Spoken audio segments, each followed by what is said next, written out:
안녕하세요. 저는 78살 전 대학병원 내분비내과 과장 김영훈입니다. 혹시 요즘 들어 점심 식사 후 유난히 피곤하고 혈당 수치 때문에 마음 졸이신 적 있으신가요? 많은 분들이 나이가 들면 당연하다고 여기지만 사실은 그렇지 않습니다. 저는 수십 년간 수많은 환자들을 만나며 이 문제의 해답을 찾아왔습니다. 그리고 오늘 그 해답을 여러분께 솔직하게 털어놓으려 합니다. 여러분은 78살 노인이라고 하면 어떤 모습이 떠오르시나요? 지금도 매일 아침 병원 자문 회의에 참석하고 오후에는 건강 강연을 다니는 제가 혹시 의외라고 생각되시나요? 남들은 제 나이에 병원에 다니지만 저는 아직도 현역 못지않게 활동하고 있습니다. 그 비결 중 하나가 바로 오늘 말씀드릴 점심 식사의 비밀에 있습니다. 오늘 점심 식사는 어떤 메뉴로 드셨나요? 김치찌개, 백반, 라면? 지금 드신 점심 메뉴를 댓글로 남겨주시면 제가 직접 여러분의 혈당 관리에 어떤 영향을 미칠지 알려드리겠습니다. 제가 젊은 시절 의사로서 한창 바쁘게 지내던 때였습니다. 제게는 너무나 소중한 어머니가 계셨는데 60대 중반부터 당뇨로 고생하셨습니다. 매일 점심 식사 후 혈당을 재고는 깊은 한숨을 쉬시던 모습이 아직도 제 눈에 선합니다. 식사 후에 급격히 치솟는 혈당 때문에 기력이 없으셨고 합병증 걱정에 잠 못 이루시는 날이 많았습니다. 어머니는 늘 밥 먹는 게 두렵다고 말씀하셨죠. 그 말씀을 들을 때마다 저는 가슴이 미어졌습니다. 최고 권위의 대학병원에서 내분비내과 과장으로 일하고 있었지만 정작 제 어머니의 고통을 덜어드리지 못한다는 사실에 무력감을 느꼈습니다. 혹시 여러분도 그런 순간 겪어보신 적 있으세요? 사랑하는 가족의 고통을 옆에서 지켜보면서도 아무것도 해줄 수 없다고 느꼈던 순간 말입니다. 저는 그때 다짐했습니다. 어떻게 하면 어머니의 식사 후가 조금 더 가벼워질 수 있을까? 어떻게 하면 식후 혈당의 공포에서 벗어날 수 있을까? 이 질문이 저를 평생 연구의 길로 이끌었습니다. 어머니의 고통을 덜어드리고자 수많은 논문과 임상 사례를 파고들었습니다. 그러던 중 저는 아주 작고 기본적인 실천에서 놀라운 해답을 발견했습니다. 그것은 바로 점심 식단에 있었습니다. 처음에는 저도 반신반의했습니다. 복잡한 치료나 값비싼 약이 아닌 매일 먹는 점심 한 끼가 그렇게 큰 영향을 미칠 수 있을까 하고 말이죠. 하지만 꾸준히 식단을 조절하고 변화를 지켜본 결과 어머니의 식후 혈당은 놀랍도록 안정되기 시작했습니다. 그제야 저는 깨달았습니다. 우리 몸은 생각보다 단순하며 작은 습관의 변화가 기적 같은 결과를 가져올 수 있다는 것을요. 이 이야기는 끝까지 들어야 전체 흐름을 알 수 있습니다. 오늘 제가 알려드릴 내용은 병원이나 제약회사가 절대 먼저 꺼내지 않는 이야기일지도 모릅니다. 하지만 저는 40년간 내분비내과 의사로서 수많은 환자를 만나며 분명히 확인했습니다. 식탁에 올라가는 그 평범한 반찬 하나가 혈당과 혈압을 바꾸는 걸요.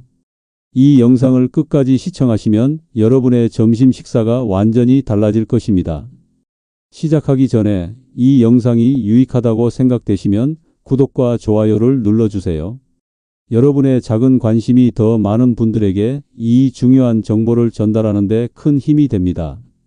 여러분이라면 어디서부터 시작하시겠어요? 매일 먹는 점심 식사, 과연 무엇이 문제였을까요? 혈당 스파이크의 주범, 피해야 할 4가지 음식. 여러분, 혹시 식후 혈당 스파이크라는 말을 들어보셨나요? 음식을 먹으면 혈당이 오르는 것은 당연합니다. 하지만 점심 식사에서 무엇을 먹느냐에 따라 혈당이 급격히 치솟았다가 뚝 떨어지는 이른바 혈당 스파이크가 나타날 수 있습니다. 이렇게 혈당이 갑자기 오르내리면 우리 몸에 큰 부담을 줍니다. 장기적으로는 합병증의 위험까지 높일 수 있고요. 마치 첫 번째 도미노가 쓰러지면 모든 도미노가 연쇄적으로 쓰러지는 것처럼 점심 식사가 잘못되면 저녁 혈당까지 모두 망가지는 거죠. 제가 직접 진행한 연구에서 당뇨 환자 200명을 대상으로 실험했습니다. 점심에 단순당이 많은 음식을 먹은 그룹은 저녁까지 혈당이 롤러코스터처럼 오르락내리락 했습니다. 하지만 단백질과 복합 탄수화물 위주로 점심을 먹은 그룹은 하루 종일 안정적인 혈당을 유지했어요. 그 차이가 무려 평균 40mg/dl나 났습니다. 여러분, 절대 점심에 이것만은 피해야 하는 음식 4가지를 알려드릴게요. 첫 번째, 과일 주스입니다. 건강하다고 생각하는 과일 주스가 사실은 혈당을 급격히 올리는 주범입니다. 액체 상태의 당분은 흡수가 매우 빠르기 때문이죠. 제가 임상에서 만난 예순대 김 여사님은 건강을 위해 매일 아침 직접 갈아 만든 사과 주스를 드셨습니다. 하지만 석 달 만에 당화 혈색소가 6.8에서 8.2로 급격히 올랐죠. 과일은 주스 대신 통째로 드시고 가급적 식후보다는 식전에 소량 섭취하는 것이 좋습니다. 시판 주스는 물론 집에서 직접 갈아 만든 주스도 혈당에는 좋지 않습니다. 특히 당뇨 환자나 혈당 관리가 필요한 분들은 피해야 합니다. 두 번째, 시리얼과 그래놀라입니다. 아침 식사 대용으로 흔히 먹는 시리얼, 특히 달콤한 시리얼이나 그래놀라는 설탕 덩어리입니다. 칠순 박 선생님은 건강식이라며 유기농 그래놀라를 매일 점심으로 드셨는데 공복 혈당이 140에서 떨어지지 않아 고민이셨습니다. 시리얼 대신 무가당 요거트에 견과류나 씨앗을 넣어 드시거나 오트밀을 활용한 건강식을 선택하세요. 건강, 유기농 등의 문구에 현혹되지 말고 반드시 영양성분표를 확인하여 당 함량이 낮은 제품을 선택해야 합니다. 세 번째, 빵 종류입니다. 식빵, 크루아상, 단팥빵 등 대부분의 빵은 정제된 탄수화물로 만들어져 혈당을 빠르게 올립니다. 50살 최 부장님은 점심에 간단히 샌드위치나 빵으로 때우는 일이 잦았는데 식후 30분 만에 혈당이 200mg/dl를 넘기는 경우가 허다했습니다. 빵 대신 통곡물이나 호밀빵을 소량 섭취하고 단백질과 채소를 함께 섭취하여 혈당 상승을 완만하게 하세요. 잼이나 초콜릿이 들어간 빵은 더욱 피해야 합니다. 식사 후 급격히 오르는 혈당은 저혈당을 유발하여 더 많은 음식을 찾게 만들 수 있습니다. 네 번째, 바나나와 고당분 과일들입니다. 바나나, 포도, 감, 곶감 등은 건강에 좋다고 알려져 있지만 당 함량이 높아 혈당 관리가 필요한 분들에게는 주의가 필요합니다. 예순대 이모님은 점심 식사 후 입가심으로 바나나 1개를 꼭 드셨는데 혈당이 30에서 50mg/dl씩 쉽게 올라 고민이 많으셨습니다. 과일은 소량만 섭취하고 가급적 당도가 낮은 베리류나 토마토 등을 선택하는 것이 좋습니다. 과일은 익을수록 당분이 높아지므로 덜 익은 것을 선택하는 것이 유리합니다. 식후 즉시 섭취하는 것은 피하는 것이 좋습니다. 지금 가장 먼저 시작할 수 있는 건 뭘까요? 그렇다면 점심에 무엇을 먹어야 할까요? 제가 평생의 임상 경험을 통해 찾아낸 첫 번째 핵심 영양소는 바로 류신입니다. 류신은 필수 아미노산 중 하나로 우리 몸에서 스스로 만들 수 없어서 반드시 음식을 통해 섭취해야 합니다. 그런데 이 류신이 혈당 관리에 미치는 효과는 정말 놀라워요. 류신은 3가지 방식으로 혈당을 개선합니다. 첫째, 인슐린 민감성을 높여줍니다. 류신은 근육세포의 인슐린 수용체를 활성화해서 같은 양의 인슐린으로도 더 많은 포도당을 근육으로 끌어들일 수 있게 합니다. 마치 문의 잠금 장치를 더 민감하게 만들어서 작은 열쇠로도 쉽게 열리게 하는 것과 같아요. 둘째, 직접적인 인슐린 분비를 촉진합니다. 류신은 췌장의 베타세포를 직접 자극해서 인슐린 분비를 돕습니다. 단순히 인슐린을 많이 나오게 하는 게 아니라 혈당 상승에 맞춰 적절한 양의 인슐린이 나오도록 조절하는 거죠. 셋째, 근육 단백질 합성을 촉진합니다. 류신은 엠토르라는 단백질 합성 경로를 활성화해서 근육량을 늘립니다. 근육이 많을수록 혈당을 저장할 수 있는 공간이 넓어지고 기초 대사율도 높아져서 혈당 관리에 유리해집니다. 실제로 한국의 대표적인 병원에서도 당뇨를 예방하거나 악화되는 것을 막는 방법으로 체중 7% 감량을 매우 중요하게 꼽습니다. 그런데 이건 절반만 맞는 이야기입니다. 왜 절반만 맞느냐고요? 7% 체중을 줄여서 효과를 보는 당뇨 환자도 분명 있지만 한국인은 거의 절반 가까이가 체중을 줄이면 안 되는 말은 당뇨이기 때문입니다. 지금 이 영상을 보시는 분들 상당수가 이 말에 공감하실 겁니다. 마른 당뇨 환자는 뺄 살이 없어요. 체질량 지수가 23 이하인데도 당뇨가 있는 분들이 정말 많습니다. 이런 분들은 오히려 근육량을 늘려야 합니다. 제가 진료실에서 만난 한 50살 남성 환자분은 키 175cm에 몸무게 63kg으로 겉보기에는 말랐는데 당화 혈색소가 7.8이었어요. 살을 빼라고 하면 말이 안 되잖아요. 이분께 점심마다 두부 반 모를 드시라고 했더니 석 달 만에 당화 혈색소가 6.2로 떨어졌습니다. 체중은 오히려 2kg 늘었는데 혈당은 좋아진 거예요. 추가로 류신을 언제 먹느냐도 중요합니다.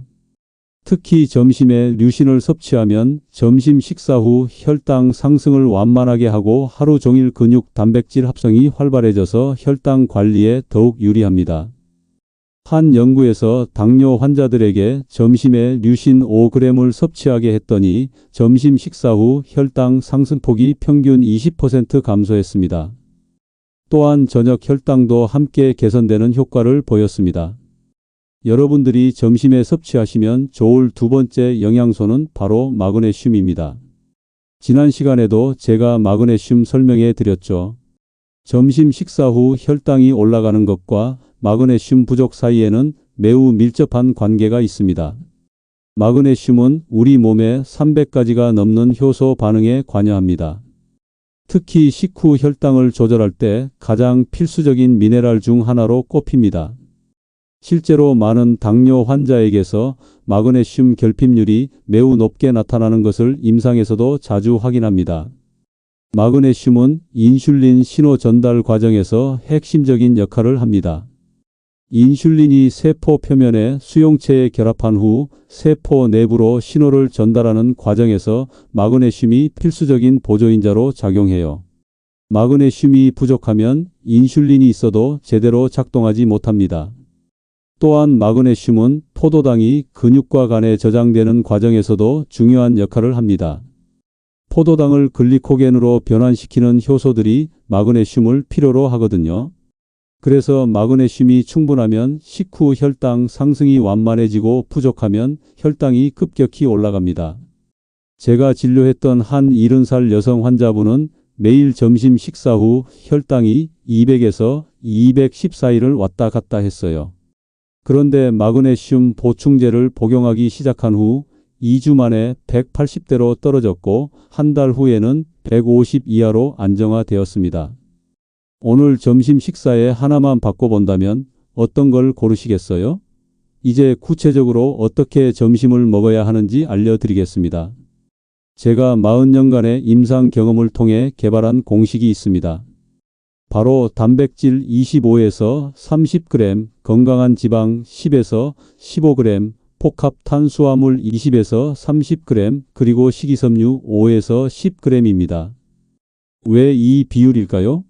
그 과학적 근거를 설명해 드리겠습니다. 점심에 단백질 25에서 30g을 섭취하면 류신을 약 2.5에서 3g 정도 공급받을 수 있습니다. 이 정도 양이면 근육 단백질 합성을 촉진하고 인슐린 민감성을 개선하는 데 충분하죠. 건강한 지방 10에서 15g은 호르몬 생성에 필요하고 지용성 비타민 흡수를 돕습니다. 또한 포만감을 오래 유지시켜서 저녁 전에 간식을 찾지 않게 해줍니다. 복합 탄수화물 20에서 30g은 뇌와 근육에 필요한 에너지를 공급하면서도 혈당 상승을 완만하게 합니다. 식이섬유는 탄수화물 흡수 속도를 늦춰서 혈당 스파이크를 방지하는 역할을 합니다. 이 공식을 적용한 구체적인 점심 메뉴를 알려드릴게요. 첫 번째 메뉴, 두부 스크램블 정식입니다. 두부 150g에는 류신 3.2g, 마그네슘 65mg이 있습니다. 계란 한 개에는 류신 0.8g이 있습니다. 시금치 한 줌에는 마그네슘 25mg이 있습니다. 아보카도 2분의 1개에는 건강한 지방이 들어 있습니다. 현미밥 2분의 1 공기는 복합 탄수화물이 들어 있습니다. 이 메뉴로 류신 약 4g, 마그네슘 약 90mg을 확보할 수 있습니다. 혈당 상승도 완만하고 포만감도 오래갑니다. 두 번째 메뉴, 그리스 요거트 파워볼입니다. 무가당 그리스 요거트 150g에는 류신 2.1g이 들어 있습니다. 아몬드 20개에는 류신 1.2g, 마그네슘 75mg이 있습니다. 호두 5개에는 마그네슘 15mg이 있습니다. 블루베리 50g에는 항산화제가 들어 있습니다.